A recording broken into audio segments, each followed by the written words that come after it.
Shalom à tous, on reprend l'écoutez Moran avec le peu rouge de Rav Shamakro, Torah 57.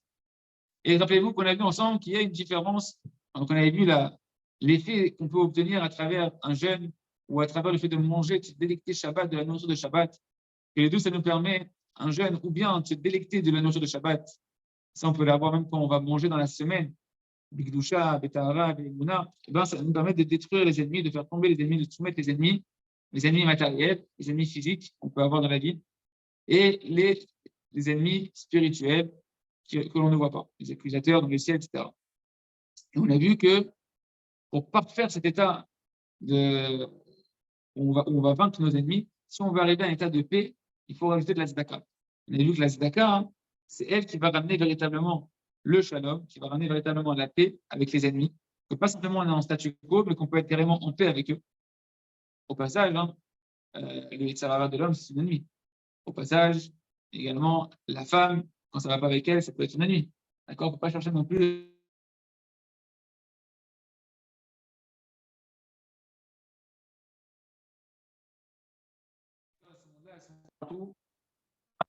Dans la vie d'un homme. Il dit que toutes les guerres qu'il y a dans le monde, il y a une répercussion en réalité pour mettre ces guerres-là dans notre vie personnelle en fonction des gens qui nous entourent et des combats qu'on mène personnellement.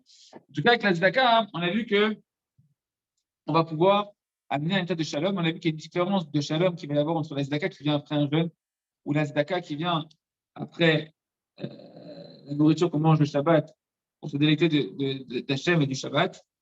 La tzedaka qui vient après un jeûne, elle est moins forte parce qu'elle va amener un shalom où il n'y a pas de parole. On est en paix, mais on ne se parle pas.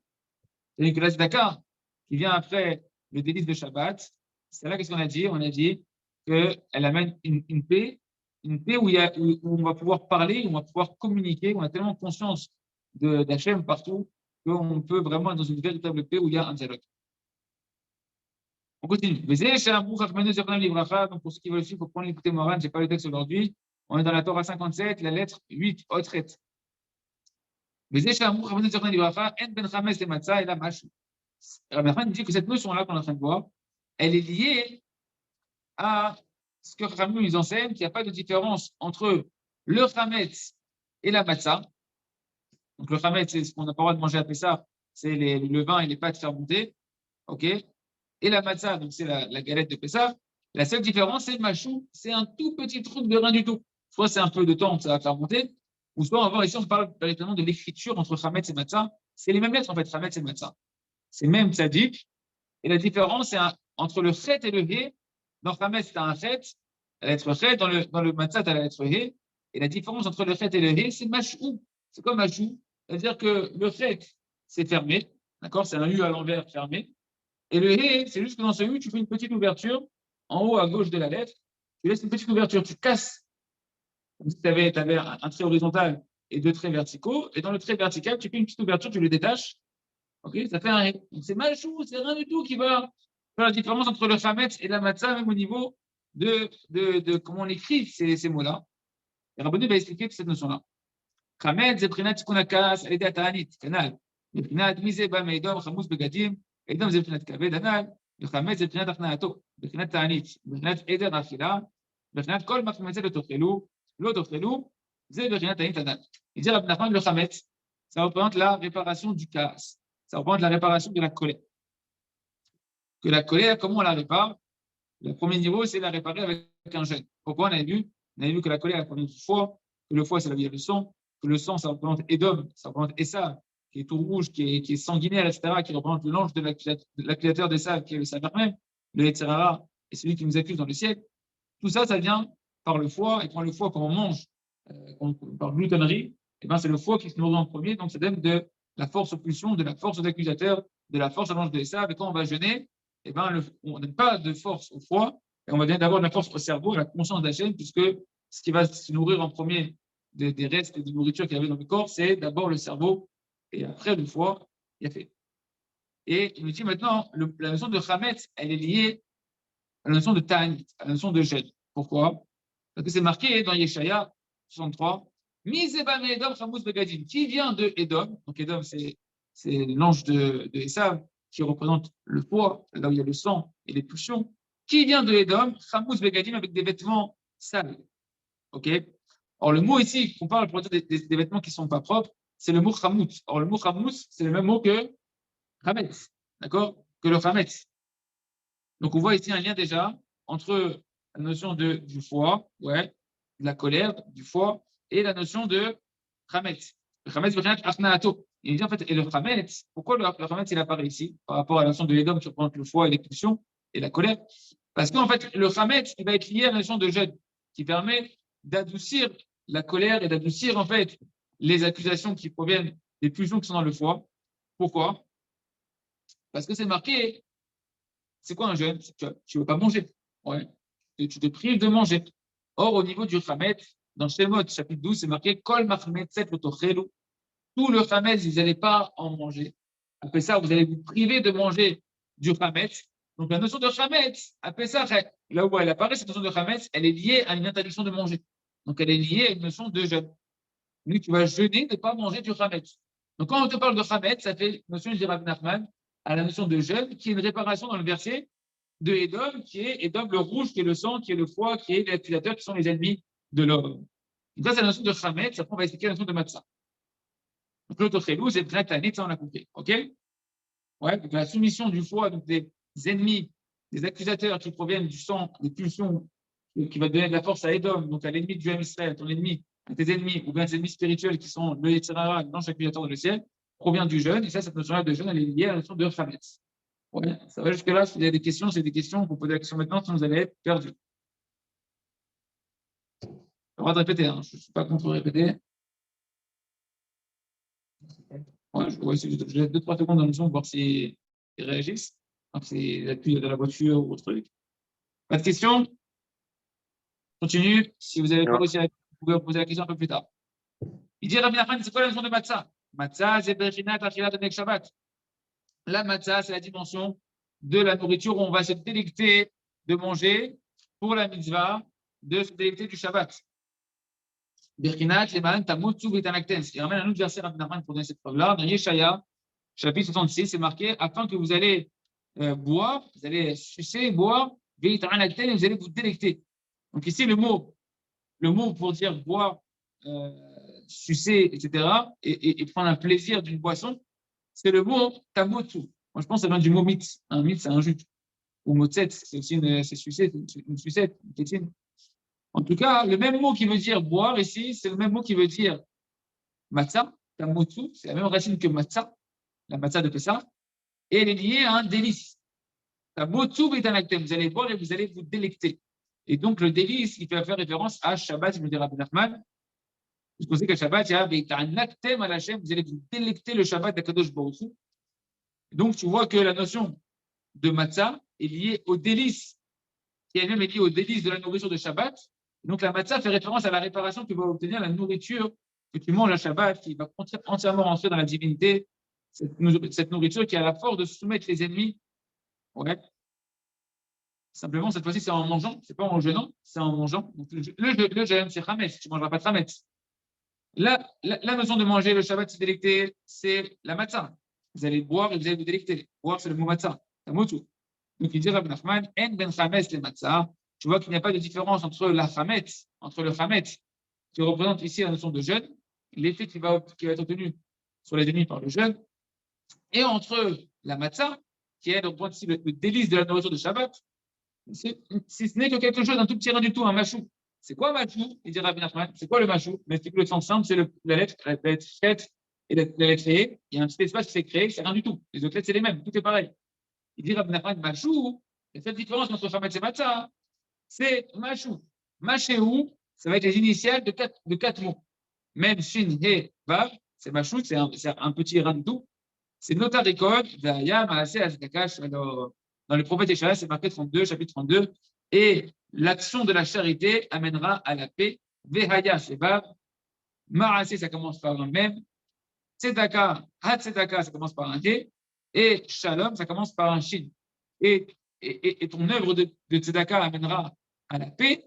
Ça fait en fait les initiales du mot, les initiales de ces quatre mots forment le mot machéou, qui est la différence entre matzah et chametz et machéou. C'est quoi la différence entre le chametz et la matzah, entre le jeûne et entre le fait que tu vas te délecter de la nourriture du Shabbat que tu as mangé, qui endome shalom chez la ta'anit, les shalom chez le Shabbat, que la paix qui va être obtenue par la tzedaka qui vient après un ta'anit, et la paix qui va être obtenue par la tzedaka qui vient après la nourriture de Shabbat, délice de Shabbat, c'est pas la même. Parce que celui qui va, la paix qui vient après un jeûne, eh ben, après la tzedaka d'un jeûne, c'est une paix où on ne se parle pas. Et tandis que la paix qui vient après la tzedaka de la nourriture de délice de Shabbat, eh ben, elle amène à communiquer l'un avec l'autre. C'est ça le mâché.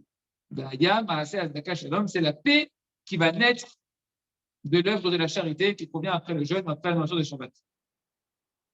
Baiser, ça va ou pas? Et maintenant, comment c'est beau, comment Rabbi Nachman va te montrer que tout est vraiment lié entre comment ça s'écrit le chametz et la matzah, que c'est un ré et un chet. Dans chametz et dans matzah, c'est un ré, qu'il n'y a rien du tout comme différence. Vous allez voir que cette notion-là, elle apparaît clairement dans les lettres chet et les lettres ré. Baiser ou achilou, chez Brinat Shalom, chez Shlopé, ou Bemala Hashem, chez Shlopé, ou Malat Medaber Al-Chai, qui a Chayot En Chayim, כמו בני אדם, אבל האדם יש לו מעלה שיש לו כוח הדיבור.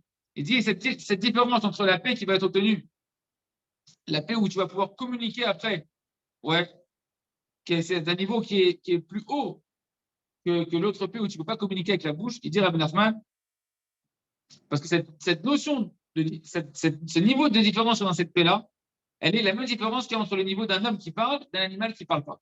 L'homme, la différence entre l'homme et l'animal, c'est la parole. Il peut, c'est d'être vivant. Il y a des chimpanzés qui marchent debout aussi. Et la seule différence, c'est la force de la parole. Et donc, tu vois qu'en réalité, celui qui va dans une paix où il peut parler, il va être du niveau d'un homme qui parle. Quand dans une paix où tu ne peux pas parler, tu es encore au niveau animal. Donc, la différence, c'est elle est énorme, en fait. Parce qu'entre un animal et un homme, c'est une différence qui est considérable. La force de la parole, elle est énorme. Et dire, c'est ça la différence qu'il y a entre le chametz et la matzah. Chametz qui représente le jeûne, et la tzedaka qui vient après le jeûne, et la paix qui vient après la tzedaka après le jeûne, et la matzah qui représente en réalité le délice de Shabbat, et la tzedaka qui viendra après, et la tzedaka qui vient après le délice de Shabbat, qui amène à une paix où il y a la force de la parole. Pourquoi? C'est ça la différence entre le chet dans chametz et le he dans matzah. Chametz ou beotret ou bechet. שזה בחינת שלום שאין לו פה, בחינת חי, בחינת בחייב זה השלם מנש.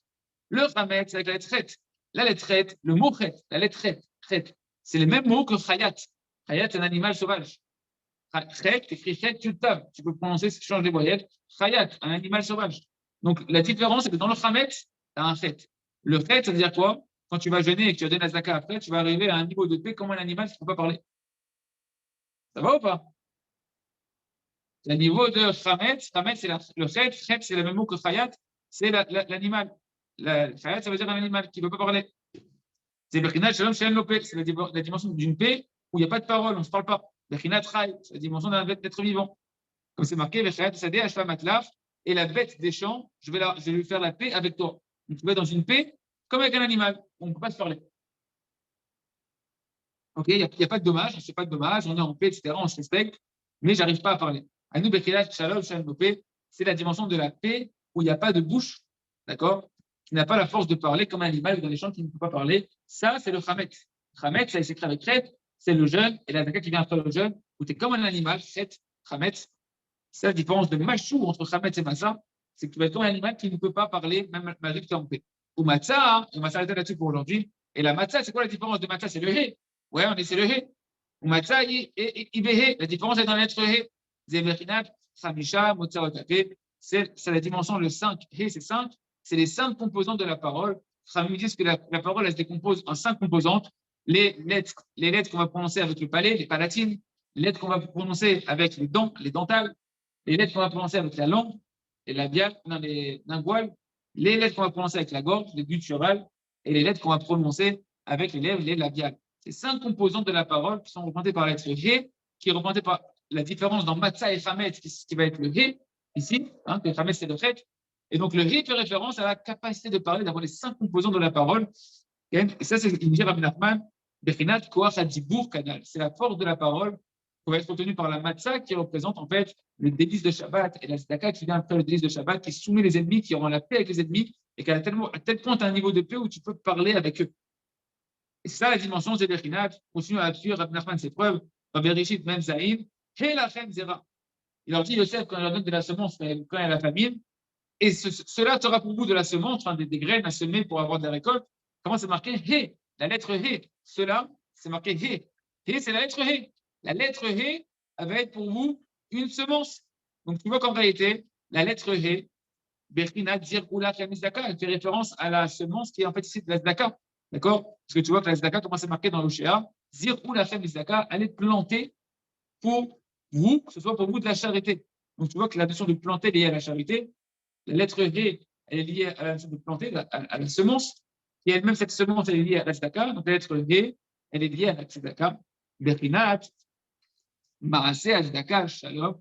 C'est la dimension que l'œuvre de la charité amène à la paix. Ça, c'est lorsqu'on est dans la matzah, quand on est dans la paix qui vient, dans la tzedaka qui vient après les délices de la notion de Shabbat, qui est représentée par la matzah, qui elle-même se caractérise avec la lettre He. Cette lettre He qui représente les 5 composantes de la parole, qui elle-même montre que tu as un niveau dans la paix où tu peux maintenant parler avec la personne avec qui tu étais en guerre avant. C'était un petit peu dense. On continuera Bat Hashem à développer ça demain avec les commentaires de Rabbeinu Akadosh, et qu'on puisse se délecter, même dans la semaine, quand on va manger, de manger les Shem Shamaim pour connaître Hashem, pour servir Hashem et attirer sur nous la lumière de Shabbat, même dans la semaine, c'est plus nous faire la paix avec nos ennemis, on peut donner la Zdaka dans cette même dimension-là qui va nous permettre de retrouver la parole, véritablement la communication avec tous nos ennemis, et qu'on soit en paix avec tout le monde, Chazak, Ben et Chazek.